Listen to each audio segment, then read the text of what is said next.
2021학년도 7월 생활과윤리 모의고사 문제 같이 보도록 하겠습니다. 1번 문제입니다. 가나의 윤리학의 입장으로 가장 적절한 것은입니다. 가를 보시면 윤리학은 다양한 도덕 현상을 문화 인류학적으로 접근하여 그 도덕 현상들 간의 인과관계를 사실적으로 서술하는 것을 핵심 과제로 삼는답니다. 그러면 기술 윤리학에 대한 설명이다 라고 알 수가 있겠네요. 나를 보시면 윤리학은 과학기술의 발전과 사회문화적 변화로 인해 생겨나는 도덕 문제에 대해서 구체적인 실천 지침을 제공하는 것이 핵심 과제다 이렇게 이야기하고 있으니까 현실에서의 문제 해결에 포인트를 두고 있는 실천 규범 윤리학의 특징이다 이렇게 생각해 볼 수 있을 것 같네요. 1번 보시면 도덕 추론의 타당성 분석을 주요 과제로 삼는 건 메타 윤리학이 주로 학문의 관심사로 삼겠죠. 2번 도덕 행위를 위한 윤리 이론의 수립 목적을 이해해야 된다 이렇게 얘기하시면 윤리 이론 수립 목적이니까요. 이론 윤리학이 되시겠죠. 3번 도덕 규범을 적용하여 현실 문제를 해결한다. 그렇죠. 이게 응용 윤리학, 실천 규범 윤리학의 특징이 되겠습니다. 4번 도덕 현상에 대한 객관적인 기술이 주요 과제다. 그러면 기술이 주요 과제니까 기술 윤리학이 되겠죠. 5번 윤리학의 학문적 성립 가능성 모색을 우선시해야 된다. 그러면 보통은 이걸 강조하고 있는 게 메타 윤리학에 대한 설명이 되시겠습니다. 그래서 정답은 3번으로 찾아주실 수 있겠네요. 2번 문제 보도록 하겠습니다. 2번 가불의 입장으로 옳은 것만을 보기에서 있는 대로 고른 것은입니다. 불치병으로 고통을 받는 환자가 자신의 죽음을 맞이할 수 있도록 생명 연장을 위한 의료 행위 중지를 요청한다면 이를 허용해야 된답니다. 하지만 약물 주입하여 환자의 죽음을 앞당기는 행위는 약물을 주입해서 환자의 죽음을 앞당기는 행위는 허용해서는 안 된답니다. 그러면 우리 이걸 가리켜서 소극적인 안락사는 허용을 하고 적극적인 안락사는 허용하지 않는다. 이렇게 생각하시면 되겠죠. 을을 보시면요. 을은 불치병으로 고통받는 환자일지라도 죽음을 선택할 권리가 없답니다. 그래서 의료인은 환자의 생명을 살리기 위해 끝까지 책임을 다해야 되고 인간의 생명은 어떠한 명분으로 훼손할 수 없는 절대적이며 존엄한 가치를 지니고 있답니다. 그러면 이분은 안락사의 자체에 대해서 안락사를 반대하고 계시는 그런 분이다. 이렇게 알 수 있겠네요. 자, 그러면 기억, 갑은 불치병 환자에게 연명치료 중단을 요청할 수 있는 권리가 있답니다.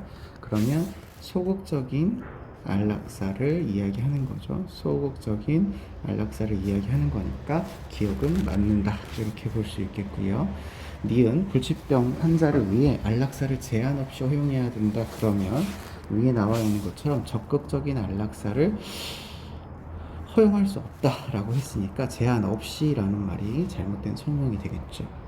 디귿 안락사 시행으로 인간 생명의 존엄성을 침해할 수 있다. 그렇죠. 디귿은 안락사 시행 자체를 반대하고 계시기 때문에 안락사 문제를 인간의 존엄성 문제로 연결시켜서 존엄한 가치를 지니니까 안락사를 허용할 수 없어 라고 얘기할 수 있게 됩니다.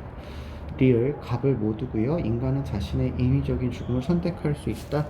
을은 그렇지 않죠. 인위적인 죽음을 선택할 수 없다. 이렇게 생각하셔야 되기 때문에 정답은 기억 디귿이라고 찾아주시면 되겠네요. 3번 문제 보겠습니다. 동양윤리 사상가 갑과 서양윤리 사상가 을의 입장으로 옳지 않은 것입니다.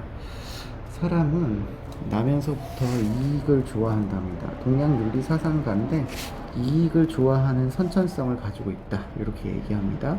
이를 따르기 때문에 쟁탈이 일어나고 선왕의 예로서 분별하고 법도를 제정하여 각자에게 합당한 일을 맡겨야 된다. 이렇게 얘기하고 계시니까 인간의 본성이 이익을 좋아하는 걸 우리가 보통은 악하다라고 하는 표현을 써서 우리 동양에서는 이야기하죠. 거기에다가 이해를 강조하고 계시니까 유교 사상이고요. 유교 사상가 중에서 인간의 본성이 조금 악하다, 뭐라고 이익을 좋아하는 본성을 가졌다 그러면 성악설이라고 우리가 보통 표현하기 때문에 이건 순자 선생님의 표현이 될 거고요. 그렇다면 선왕이 예를 법도를 제정을 했다라고 하는 건 이제 외부에서 도덕성을 만들었다라고 하는 말로 우리가 생각해 주셔야 될 것 같습니다. 네, 을을 보시면 사람들의 직분을 서로 교환한다면 국가는 파멸로 가게 될 것이니까 서로 교환하지 말아야 되겠네요.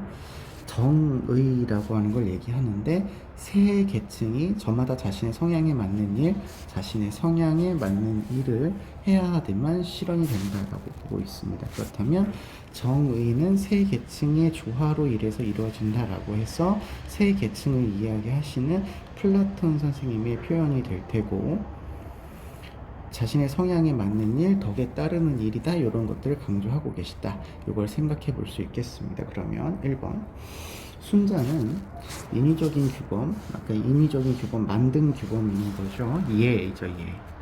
예로서 이를 나누어서 백성의 다툼을 사라지게 한다. 그렇죠? 순자 선생님은 예치를 주장하셨기 때문에 예에 따라 사회적 지위를 나누어야 된다라고 이야기하고 계십니다. 2번 통치자는 백성의 덕과 능력에 따라 사회적 역할을 맡겨야 된다. 그렇죠? 금방 이야기했는데요. 여기서 얘기하는 덕이 이제 예가 될 테고, 예에 해당하는 능력이 있으면 그 사회적인 역할을 나누어야 된다. 이렇게 보고 있습니다. 3번 플라톤은 공익 실현을 위해서 모든 계층의 사적 소유를 금지해야 한다, 이렇게 얘기하는데, 플라톤 선생님은 모든 계층이 사적 소유를 갖지 말아야 된다가 아니라 통치 계층이 사적 소유를 갖지 말아야 공정한 통치가 가능하다라고 이야기를 하고 계시죠. 그래서 3번이 틀린 답이 되겠네요. 4번 플라톤은 각자가 본분에 맞는 탁월성을 발휘할 때 정의가 실현된다. 여기 탁월성을 한 글자로 줄이면 덕이라고 이야기할 수가 있어요. 여기 자신의 성향에 맞는 일을 한다, 이런 얘기가 덕에 따르는 일을 한다, 이렇게 우리가 얘기할 수 있기 때문에 사회적인 덕인 정의가 실현되기 위해서 각자에 해당하는 덕을 발휘해야 된다, 이렇게 생각하셔서 맞는 표현으로 생각해 주시면 되겠죠. 5번 갑을 모두고요. 구성원 각자가 직분에 충실할 때 사회의 조화가 가능하다. 그렇죠? 각자가 직분에 충실하다라는 얘기는 각자가 자신의 일을 잘한다라고 하는 일이기 때문에 역할 분담을 강조하시며 역할 수행까지 이야기하시는 내용이죠. 그런 의미에서 본다면 각자가 각자의 역할을 충실하게 수행해야 된다라고 하는 입장에서 순자나 플라톤 선생님 모두 동의할 이야기라고 볼 수 있겠습니다. 정답은 3번 되겠네요. 4번 문제 보겠습니다. 그림은 서양사상가 갑의 다상대화이고요. 갑이 을에게 제기할 수 있는 비판으로 적절한 것은 입니다. 갑을 보시니까 네, 도덕적 행위는 인간이 습득할 수 있는 자질입니다. 타고나는 게 아니고 얻는 거라는 거죠. 이 덕을 소유하고 발휘하게 되면 우리는 도덕적 행위를 가능하게 된답니다. 그러면 도덕적 행위는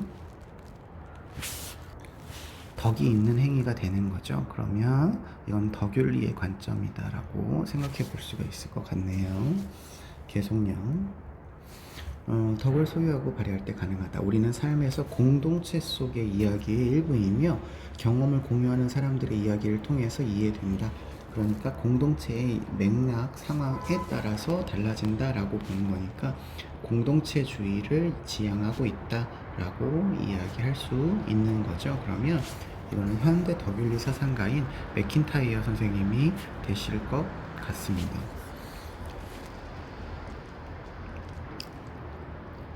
이렇게 돼요. 그에 비해서 을을 보시니까요. 도덕적인 행위는 도덕 법칙에 대한 자발적인 존중에서 비롯된답니다.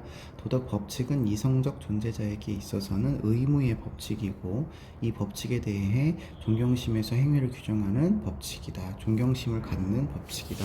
이렇게 얘기하고 있으니까 칸트 선생님의 입장이다 라고 우리는 찾을 수 있을 것 같습니다. 자, 그러면 갑이 을에게 제기할 비판입니다. 선 의지를 지배를 받는 행위가 도덕적인 행위다라는 것을, 선 의지의 지배를 받는 행위가 도덕적인 행위다라고 하는 것을 강조하고 있는 게 칸트죠. 칸트가 강조하고 있으니까 간과한다라고 얘기할 수 없을 것 같아요. 2번 공동체의 관행보다 절대적인 도덕 원리에 따라야 함을 강조하고 있는 것도 칸트죠. 맥킨타이어가 공동체의 관행을 훨씬 강조하고 있습니다. 3번 의무의식에서 비롯된 행위가 도덕적인 가치를 지닌다. 역시 칸트 선생님이 강조하고 있는 겁니다. 의무의식이요. 4번 도덕법칙은 예외 없이 따라야 될 무조건적 명령이다 라고 하는 것도 칸트 선생님이 강조하는 거죠. 이 무조건적 명령을 정언명령이라고 부르니까요. 5번 도덕적 행위는 행위자의 유독한 품성, 행위자의 유독한 성품을 바탕으로 한 행위다. 유덕한 성품 그러면 덕이 있는 성품이고요. 행위 자체가 아니라 행위자의 강조를 두고 있으니까 맥킨타이어가 강조하고 칸트 선생님은 행위 자체를 강조하시고 있기 때문에 간과한다 이렇게 얘기할 수 있겠네요. 정답은 5번이 되겠습니다. 5번 문제, 다음 신문 칼럼에 기억에 들어갈 적절한 진술을 고르시랍니다. 요즘 학교에서 학생들을 대상으로 어떤 소비 행위가 올바른 행위인지 교육하는 시간이 운용되고 있는데 이 시간이 형식적인 운영에 그치지 않기 위해서는 제품의 기본 정보뿐만 아니라 제품이 어떤 방식으로 만들어졌는지도 꼼꼼하게 살피는 태도를 교육해야 된답니다. 예를 들면 제품 생산 과정에서 발생한 쓰레기를 무단으로 버리지 않았는지, 제품을 생산하는 노동자들을 함부로 대하지 않았는지, 무분별한 동물 실험으로 불필요하게 생명을 희생하지 않았는지를 고려해야 된답니다. 우리가 이런 것들을 고려해서 소비를 하는 것을 우리가 무슨 소비라고 하냐면 윤리적인 소비라고 하죠. 윤리적인 소비, 뭐 착한 소비라든지 녹색 소비 같은 것들이 여기에 해당하는 윤리적 소비를 이야기하죠. 그런데 어떤 사람들은 올바른 소비를 위해서 자신의 경제력 안에서의 최소한의 비용으로 최대한의 자기 만족을 얻을 수 있도록 하는 것이라고 주장한답니다. 자, 이런 소비를 우리는 합리적 소비라고 하죠. 합리적 소비. 자, 그렇다면 윤리적 소비 입장에서 합리적 소비를 비판하는 내용을 고르시면 될 것 같습니다. 1번 노동자의 인권 개선보다 경제적 효율성이 중요하다라는 걸 합리적인 소비가 강조하고 있는 거죠. 자신의 욕구와 소득 수준을 우선적으로 고려해야 한다도 합리적인 소비가 강조하고 있는 거고요. 공동선보다 개인의 선호 역시 합리적인 소비를 강조하고 있는 거고요. 공동선이라고 하는 걸 우리 윤리적인 소비가 강조하고 있는 거죠. 4번 제품 생산이 사회에 미치는 윤리적인 영향을 따져야 한다. 그쵸. 사회에 미치는 윤리적인 영향을 따져본다. 윤리적인 소비를 이야기하는 거니까 합리적인 소비에서는 이런 부분보다 합리적인 어떤 선택을 강조하고 있는 것을 강조하니까 4번이 간과하는 내용으로 적절한 것 같습니다. 5번 자신의 경쟁력을 과시하기 위해 제품을 구매해야 된다는 비합리적인 소비죠. 비합리적인 소비이기 때문에 분명히 간과하는 내용이기는 합니다만 윤리적인 소비에서 지향하고 있는 내용이 아니라서 이거는 잘못된 표현이다 라고 볼 수 있을 것 같습니다. 6번 문제로 넘어가도록 하겠습니다. 6번 동양사상가 갑, 서양사상가 을의 입장으로 옳은 것은입니다. 갑을 보시니까요. 진이는 삶과 죽음을 차별하지 않습니다. 삶과 죽음은 밤낮의 변화가 같고요. 삶이 왔다고 해서 기뻐하거나 죽음이 왔다고 해서 슬퍼하지 않는 게 바람직하다. 우리 진인이라는 이상적인 인간을 도가에서 사용하는 이상적인 인간이라고 하고, 도가에서는 만물을 차별하지 않고 삶과 죽음은 밤낮 혹은 사계절의 운행과 같다라고 이야기하니까요, 맞는 표현이라고 볼 수 있겠죠. 을을 보겠습니다. 현자는 죽음을 두려워하지 않는데요. 왜냐하면 모든 좋고 나쁨은 감각에서 발생을 하는데 죽음은 감각을 상실한 것이라서 그렇답니다. 따라서 우리는 죽음이 아무것도 아니라는 것을 깨닫게 되어서 죽음을 두려워할 필요가 없다, 이렇게 얘기를 하시니까 이거는 에피쿠로스 입장에서 설명하는 내용이라고 찾을 수 있겠습니다. 자, 1번 도가에서는요, 죽음이 자연적인 것, 필연적인 과정 맞습니다. 초연해야 되죠. 맞습니다. 집착하거나 이에 대해서 뭐 이렇게 인간적인 개입을 하는 거에 대해서 좋아하지 않죠. 맞는 설명이네요. 1번이 정답이 되겠네요. 2번 도가에서는 죽음이 죽음 이후의 다른 삶으로 융회하는 계기를 마련한다, 이렇게 돼 있는데, 죽음 이후의 삶에 대해서 도가는 이야기하지 않고 윤회를 강조하고 있는 건 불교에서 강조하고 있는 거죠. 불교의 입장이다, 이렇게 볼 수 있겠습니다.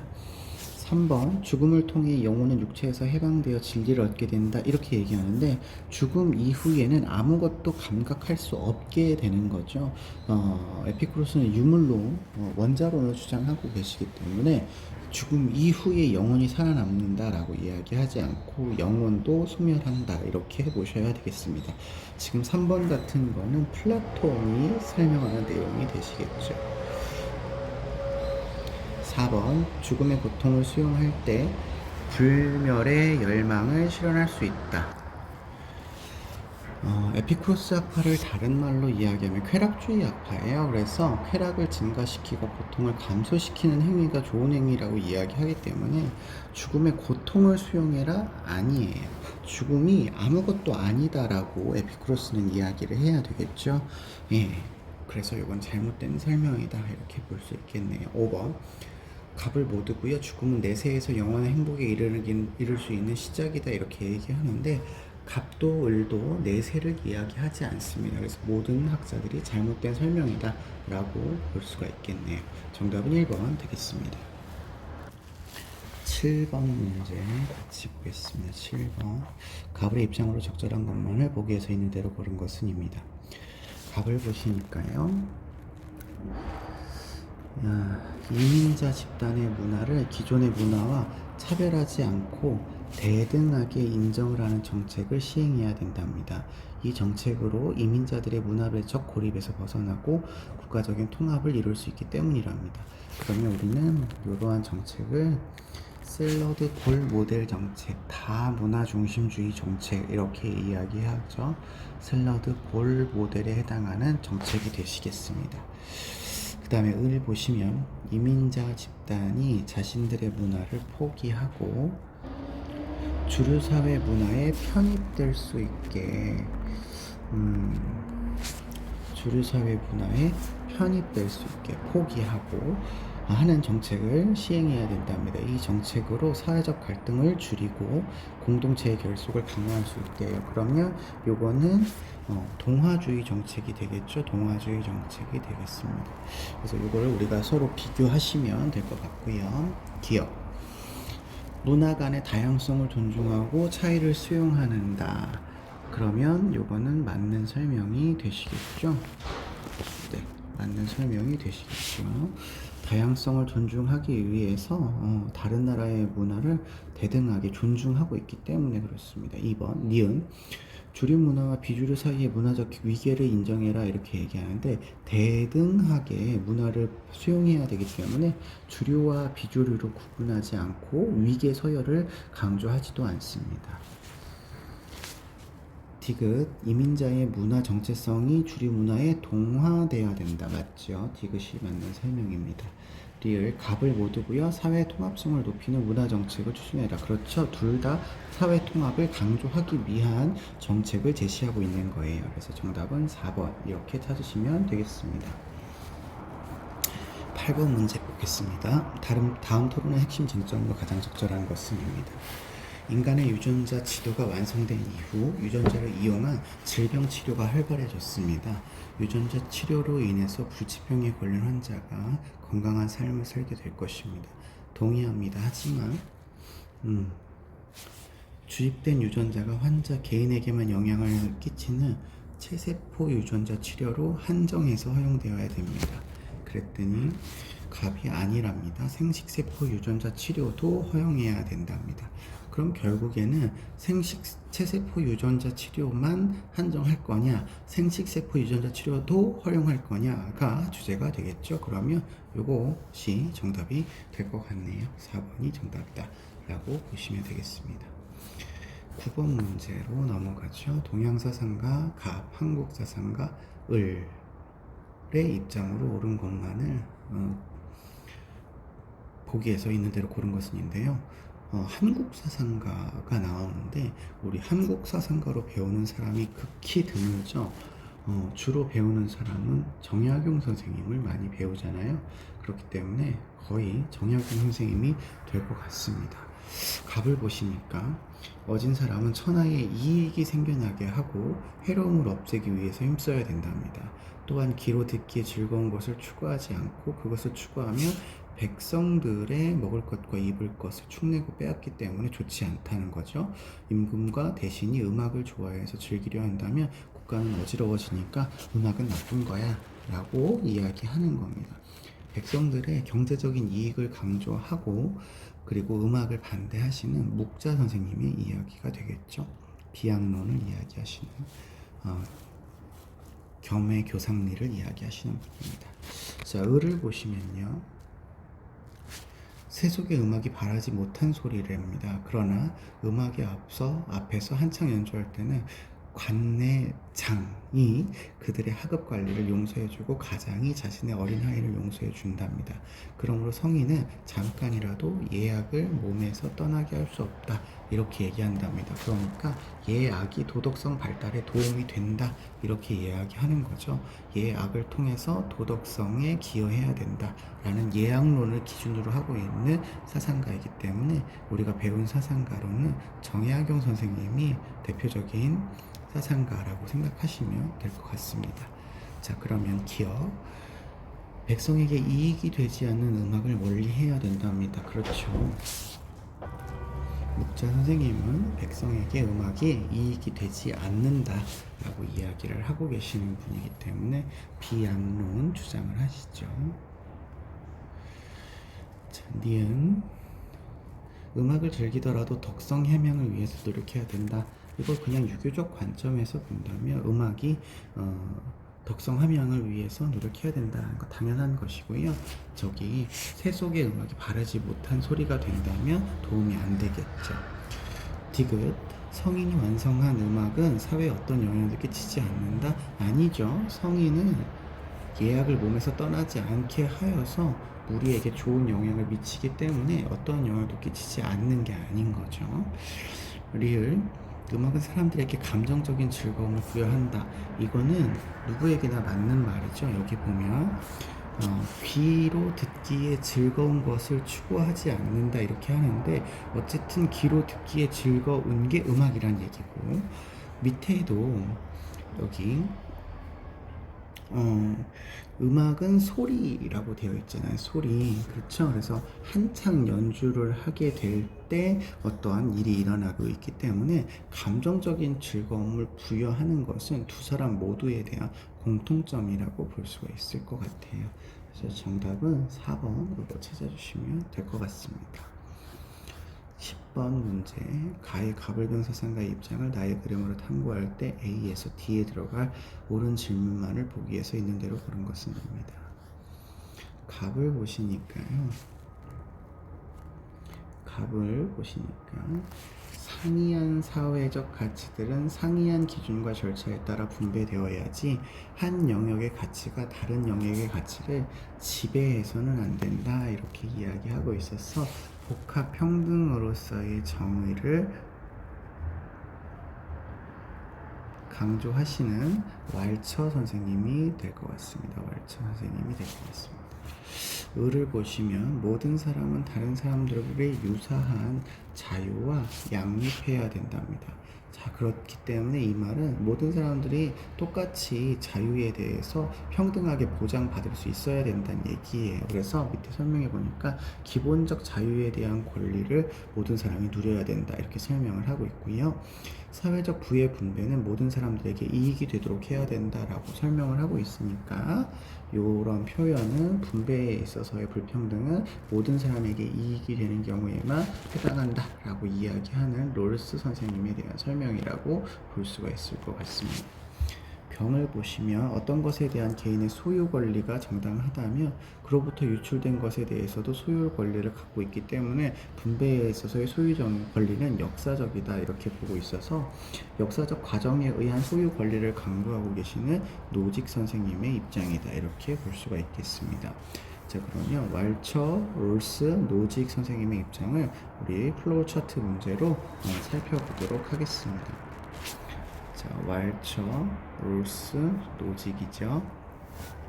A. 모든 사회적 가치를 분배 원리에 따라 분배해야 된다 이렇게 얘기하네요. 모든 사회적 가치는 분배 원리에 따라서 분배해야 된답니다. 왈처는 복합평등의 원칙, 롤스와 노직은 정의의 원칙에 따라서 분배를 해야 되겠죠. 네, 그렇죠. 네, 그러면 이 모든 학자들이 맞다라고 이야기해야 되기 때문에 A에 들어갈 수 있는 선지가 안 될 것 같습니다. B. 자연적 재능의 분포를 공동의 자산으로 간주해야 되는가 이렇게 얘기한다면 롤스 선생님은 맞다고 이야기해야 되겠죠. 개인이 타고나는 자연적 자산이나 재능은 우연한 것이기 때문에 그 우연한 것이 누구는 많이 있고 어떤 사람은 적게 가졌다라고 한다면 그 분포에 있어서는 공유자산으로 간주할 수 있겠습니다. 그러나 노직 선생님은 소유 권리의 역사적 과정을 중시하잖아요. 일단 개인이 가지고 있는 소유의 권리에서 파생된 것이라면 당연히 소유 권리를 갖고 있기 때문에 태어날 때부터 가지고 있는 사회적인 자연적인 어떤 재산의 경우에는 개인의 재산이다 라고 이야기를 하셔야 됩니다. 그래서 B는 맞는 설명이 되겠죠. C. 명령할 수 있는 직책에 접근할 수 있는 기회. 명령할 수 있는 직책은 우리가 보통 상위의 계층, 공직 뭐 이런 걸로 이야기하면 될 것 같아요. 이런 거에 접근할 수 있는 기회는 누구에게나 부여해야 된다라고 한다면 공직에 갈 수 있는 거에 대해서 누구에게나 열려 있어야 된다라는 의미가 되기 때문에 롤스의 두 번째 원칙 중에서 공정한 기회 균등의 원칙에 해당되는 내용이라고 볼 수가 있겠죠. 맞는 설명이다 라고 찾으시면 되겠고요. D. 자유롭게 이전한 소유물이라도 교정의 대상이 될 수 있는가? 이거 노직한테 물어보는 거잖아요. 이전이라고 되어 있는데 노직의 정의의 원칙은 취득에서의 정의, 이전과 양도에서의 정의, 부정의의 교정의 정의 이렇게 세 가지로 나누어집니다. 근데 여기 지금 교정의의 대상이 될 수 있다는 건 그게 부정의하게 분배가 되었다는 얘기인데 이전을 자유롭게 했다 하더라도 취득에서의 어떤 문제가 발생을 하게 되면 당연히 교정의 대상이 될 수 있겠죠. 그러니까 될 수 있다라고 노직 선생님은 이야기할 것 같습니다. 그래서 D도 맞는 설명이 되겠네요. 정답은 니은, 디귿, 리을까지가 정답이 되겠습니다. 11번 문제 보도록 하겠습니다. 그림의 강연자가 지지할 입장으로 적절하지 않은 것은입니다. 어떤 규범이 타당성을 갖기 위해서는 그 규범의 영향을 받는 사람들이 공정한 담론 절차를 거쳐서 자유롭게 동의할 수 있어야 된다. 서로 다른 의견과 갈등을 극복하기 위한 합리적인 의사소통을 위해서 첫째, 언어와 행위 능력을 지닌 모든 주체가 담론에 참여해야 되고 둘째, 어떤 주장이라도 그 누구나 담론에 붙일 수 있어야 된답니다. 어떤 주장이라도. 그리고 어떤 담론에 참여자도 위에 첫째, 둘째의 명시한 권리를 행사하는데 방해를 받지 않고 누구나 이렇게 평등하게 참여할 수 있어야 된다. 이렇게 얘기하고 계시기 때문에 이건 어쨌든 담론 윤리를 주장하시는 하버마스 선생님이다 라고 찾을 수 있을 것 같습니다. 그렇다면 1번 공론장에서의 타인의 주장에 대해서 이의 제기를 제한해야 되는가? 아니에요. 모든 주체가 담론에 참여하면서 어떠한 주장이라도 붙일 수 있고 방해받아서는 안 된다라고 이야기하기 때문에 제한하시면 안 됩니다. 안 되니까 1번이 틀린 답이 되겠네요. 2번 이성적 논의의 능력을 지닌 모든 주체는 담론에 참여할 수 있어야 됩니다. 맞아요. 합리적인 당사자는 모든 그 주체라면 담론에 참여할 수 있어야 된다라고 여기 되어 있죠. 3번 담론 과정에서 참여자는 개인의 욕구를 표현할 수 있어. 그렇죠. 어떤 주장이라도 얘기할 수 있어야 되는데 특히 개인의 이해관계의 표출이 가능하다라고 이야기하고 있으십니다. 4번 담론의 참여자는 자신의 오류 가능성을 전제로 토론에 임해라. 그렇죠. 우리가 담론을 이야기할 때 토론을 하게 되는데 그 토론하는 이유 중에 하나는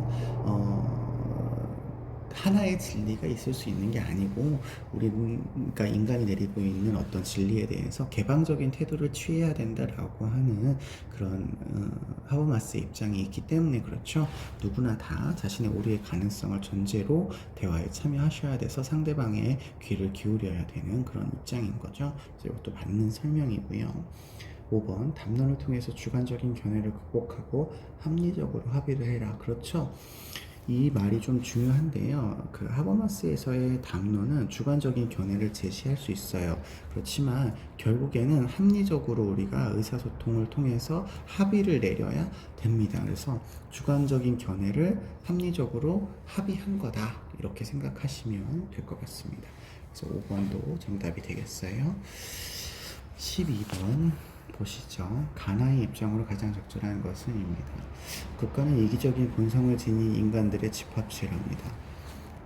이기적인 본성을 지녔대요. 그러면 우리 보통 악하다 이런 식의 표현을 한다고 했죠. 그래서 국가들 사이에서는 무정부 상태인 국제사회가 되고 국가는 자기 이익을 추구하며 스스로 안보를 지키는 것이 가장 중요한 어떤 목적이 된다. 이렇게 얘기하시니까 국제관계를 바라보는 데 있어서 현실주의적 관점을 보이시고 있는 입장이 되겠죠. 현실주의적 관점을 보이시고 있는 입장이 되겠습니다. 두 번째, 나를 보시니까요. 국가는 합리적이고 선한 인간들 사이의 집합이라서 국제기구 등을 통해서 국가 간에 상호 협력해서 분쟁을 해결하고 평화를 달성할 수 있다. 이렇게 얘기하고 있으십니다. 그러면 이거는 이제 현실주의에 대비되는 이상주의의 입장이 될 수가 있겠죠. 자, 그렇다면 1번 현실주의는 국가 간 대화와 타협만으로 국제 평화를 실현할 수 있다.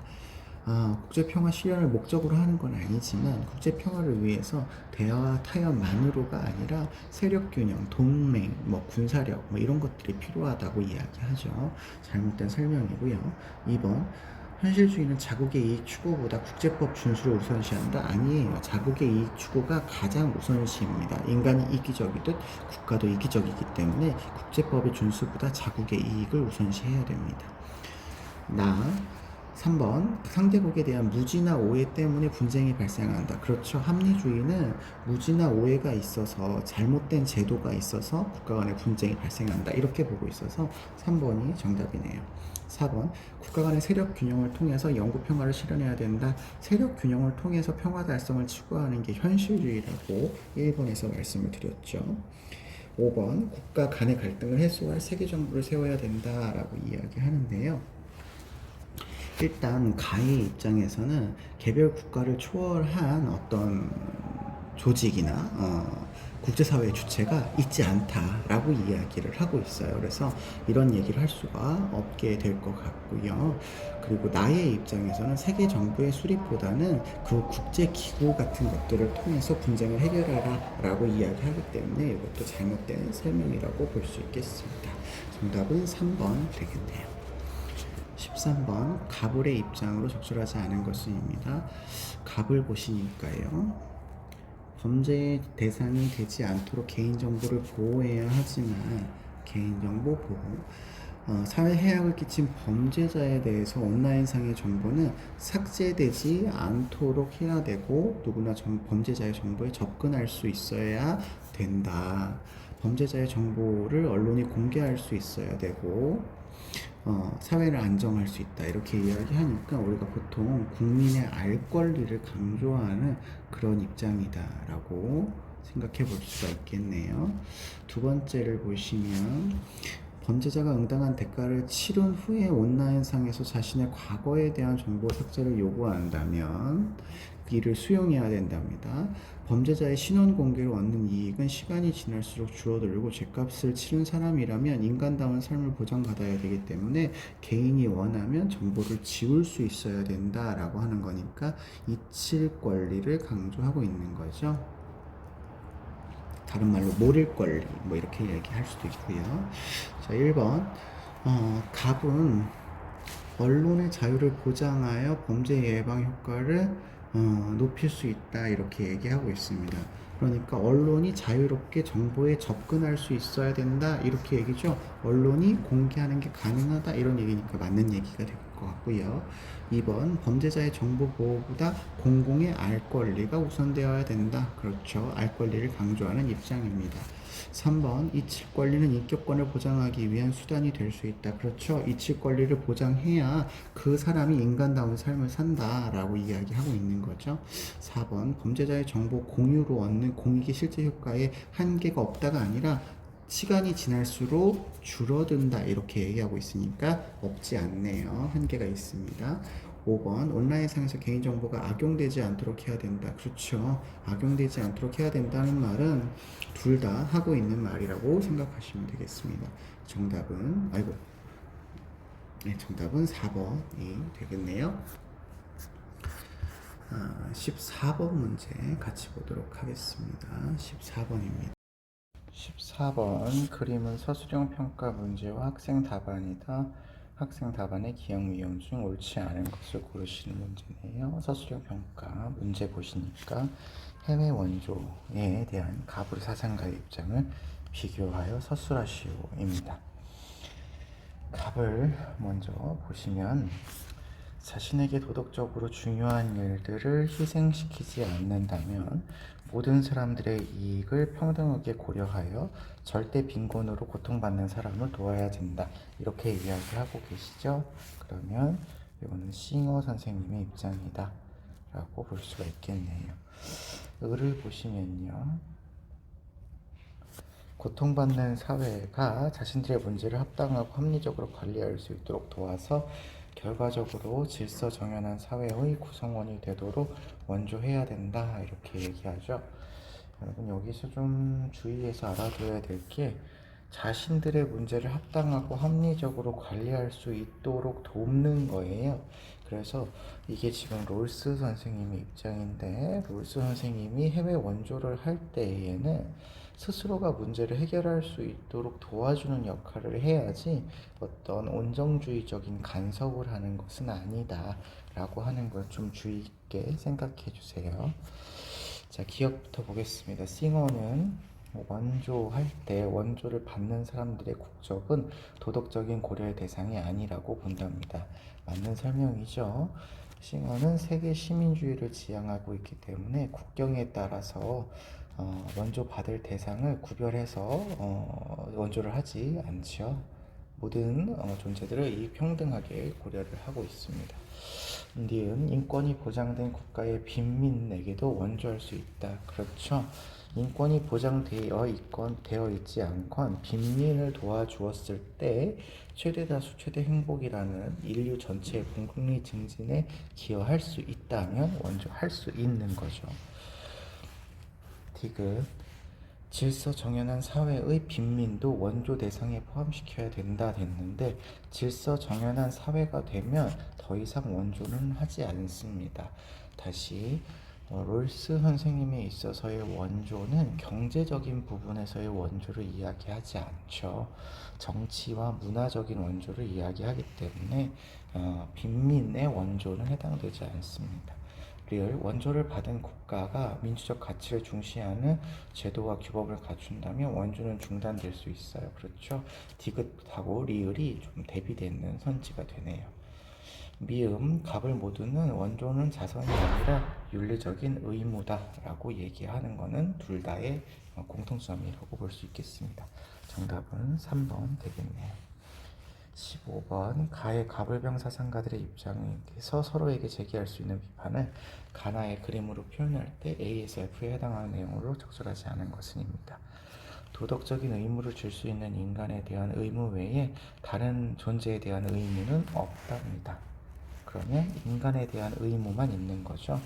그러면 우리는 인간 중심주의다 이렇게 할 수 있겠네요. 계속 보시니까요.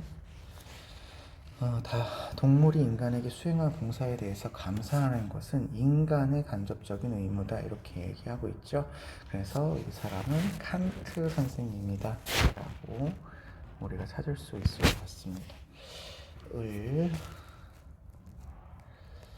자, 도덕적 심리적 관점을 담아 옳고 그름의 새로운 윤리의 기준을 마련을 해야 되는데 생명 공동체의 구성원인 인간은 대지의 사용을 이익의 문제로만 간주하지 말고 도덕적 심리적 관점에서 봐라 라고 이야기하시니까 레오폴드 선생님이 될 것 같죠.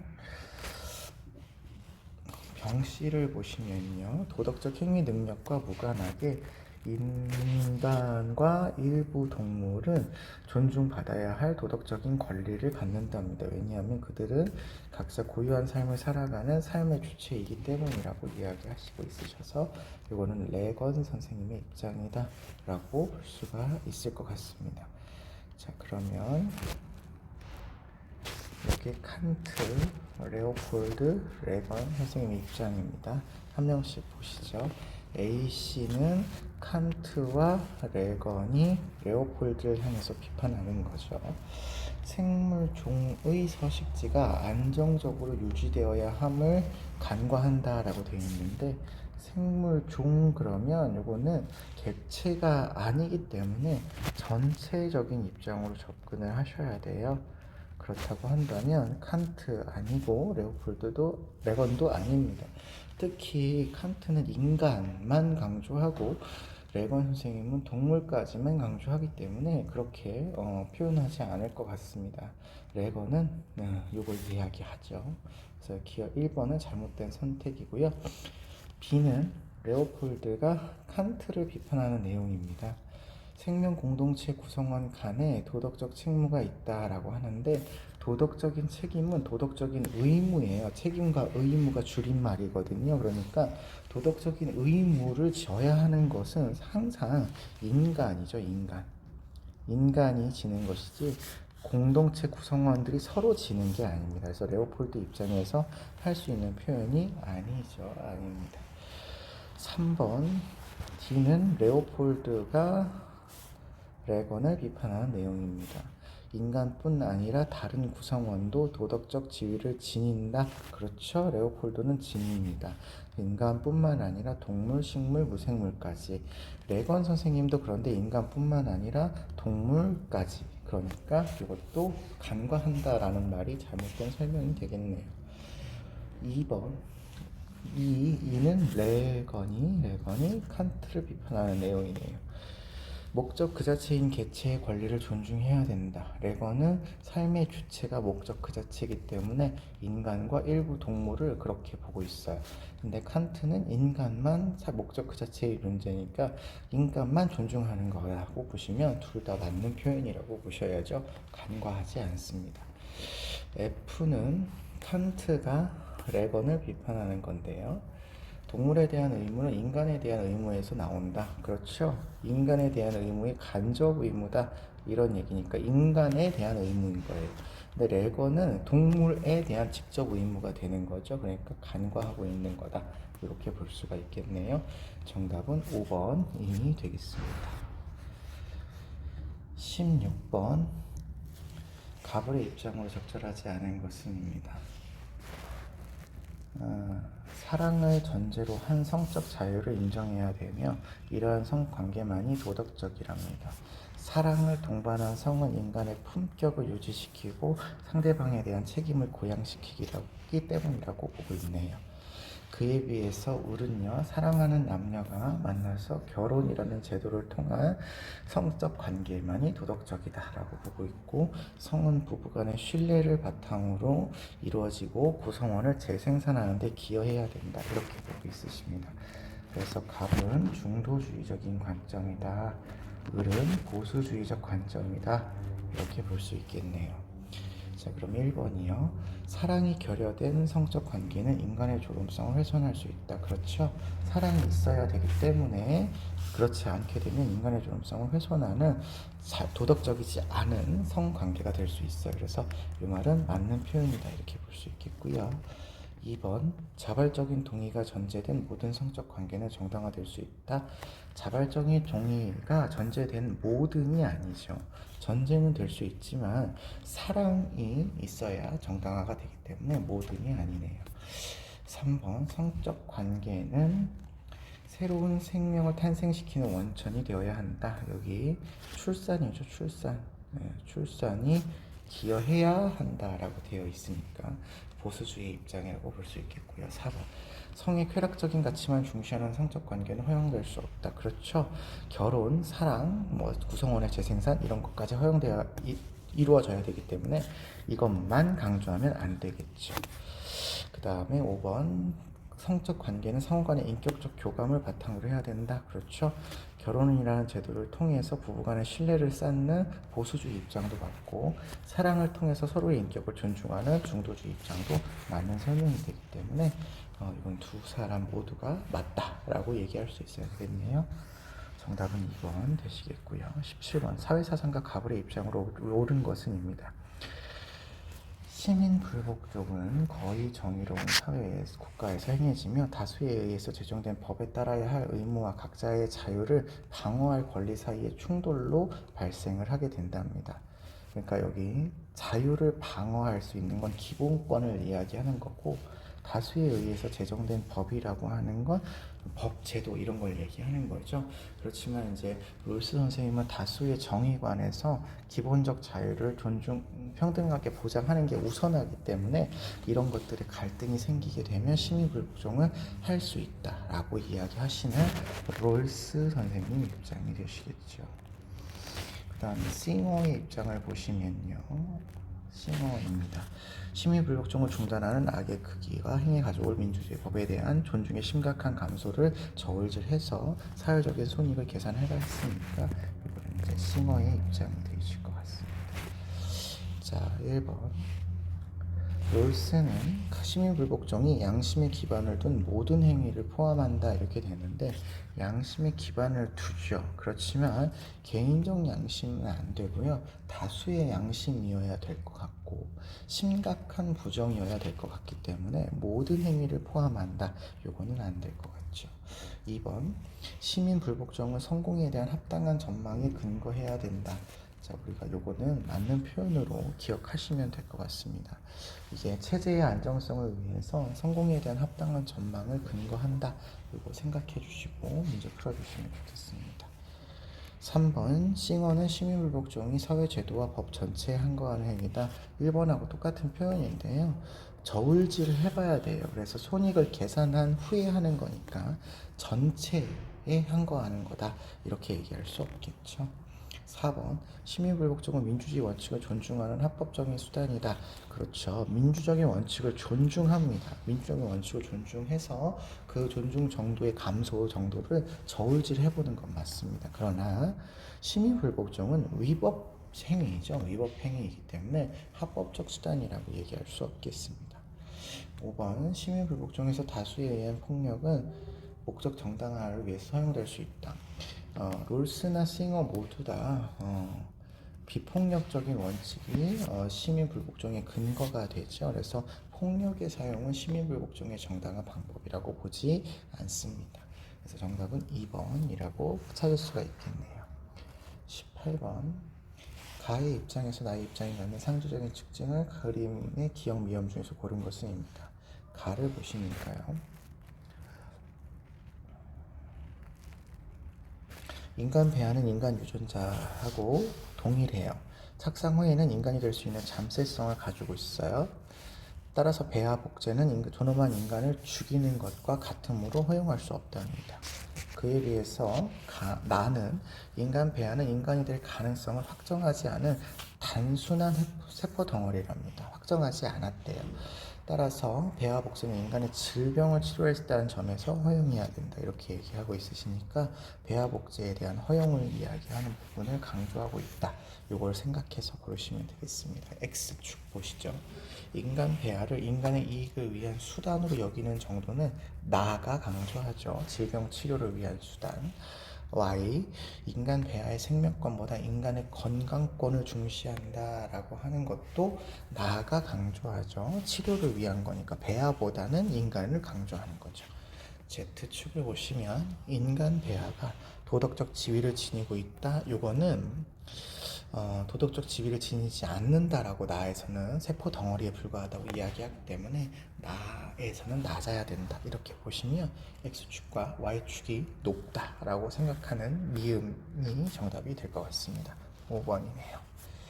19번 문제로 가겠습니다. 가의 가불병사 생가들의 입장을 나의 그림으로 표현할 때 A에서 D에 해당하는 적절한 진술만을 보기에서 고른 것은입니다. 가 국가의 보존과 범죄자의 보존은 양립될 수 없답니다. 그러니까 국가를 보존하기 위해서는 범죄자를 뭔가 손해를 줘야 된다 이런 얘기가 되겠죠. 살인을 저질러서 계약을 파기했다라고 본다면 그는 국가의 구성원이 아니고 그는 국가의 적으로서 문제가 된다 이렇게 보고 있는 거죠. 그래서 살인자는 죽어야 된다라고 이야기하고 계시니까 루소 선생님의 입장이 될 것 같고요. 을을 보시면 형벌은 어느 한쪽이 다른 한쪽보다 기울어지지 않는 동등성의 원리에서 이루어져야 되고 살인에 대한 정당한 형벌은 사형밖에 없다 이렇게 이야기하면 죄와 형벌의 동등성을 강조하시는 칸트 선생님의 응보주의가 되겠죠. 병신 형벌은 타인의 범죄를 억제시키기에 충분한 정도의 강도만을 가져야 되고 종신노역형의 경우에는 가장 완강한 자의 마음을 억제시킬 수 있는 엄격성을 지니고 있기 때문에 사형보다는 종신노역형이 좋다라고 이야기하시는 베카리아 선생님의 이야기가 되시겠죠. 자, 벤 다이어그램 문제이기 때문에 세 사람을 모두 비교해서 문제에 접근을 해주셔야 됩니다. 루소, 칸트, 베카리아 선생님이 되겠습니다. A역 국가가 살인자의 생명을 빼앗는 것은 정당화될 수 있다. 자, 사형에 반대하는 베카리아 선생님은 반대하겠죠. 그런데 사형을 찬성하는 루소와 칸트 선생님은 국가에 의한 사형의 집행을 찬성하게 될 것 같습니다. A에 들어갈 수 없네요. B. 형벌은 공적 정의를 실현하기 위해서 가해지는 수단이다. 지금 여기 앞에 주어가 사형이 아니라 형벌이기 때문에 형벌은 공적 정의를 위해서 가해질 수 있는 수단이냐라고 물어본다면 사실은 모든 사람이 정답이다 이렇게 얘기해야 되겠죠. 디귿 공익실현이라는 공리주의 관점에서는 사형이 유용하지 않답니다. 네, 공리주의적 관점에서 사형은 유용하지 않다. 베카리아가 사형에 반대하니까 그렇게 얘기할 거고 공리주의 관점을 포함하고 있죠. 그러나 나머지 사람들은 유용하다, 필요하다, 사용이 있어야 된다 이렇게 이야기하기 때문에 반대하는 입장이라고 볼 수가 있겠네요. 리을 위법 행위의 경중에 비례해서 형벌을 부과해라. 이 말도 형벌을 부과할 때 위법 행위와 비례해서 부과해야 된다라는 말도 모든 사람들이 동의할 수 있는 표현이죠. 네, 그래서 정답은 티글리을 되겠습니다. 20번 문제. 다음을 주장한 사상가의 입장으로 옳은 것만을 보기에서 고른 것은 전통적인 윤리학은 여기와 지금에 관련된 것이며 인간들 사이에서 일어나는 용무와 관련되어 있습니다. 그렇지만 새로운 윤리학은 행위의 좋음과 나쁨을 결정할 때 인간적인 삶의 전 지구적 조건과 종의 먼 미래 실존을 고려해서 결정해야 되기 때문에 인간이 지향해야 될 새로운 명법은 너의 행위 효과가 인간의 생명의 미래의 가능성에 대한 파괴적이지 않도록 행위하라와 같다라고 설명을 하고 계셔서 요거는 새로운 윤리를 주장하시는 연하스 선생님의 입장이다. 이렇게 볼 수가 있겠죠. 그러면 기억. 요나스는 다른 생명체에 대해서 인간의 책임은 당위적이다. 그렇죠. 새로운 명법 할 때 이 명법은 정원 명법에 해당하는 생태학적 정원 명령이죠.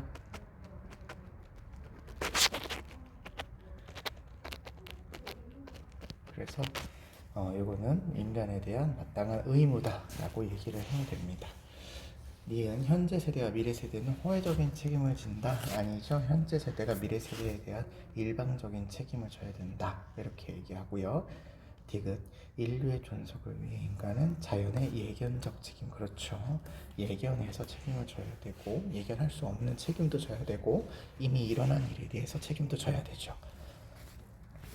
리을 이성을 지니지 않은 존재도 책임의 주체와 대상이 될 수 있다.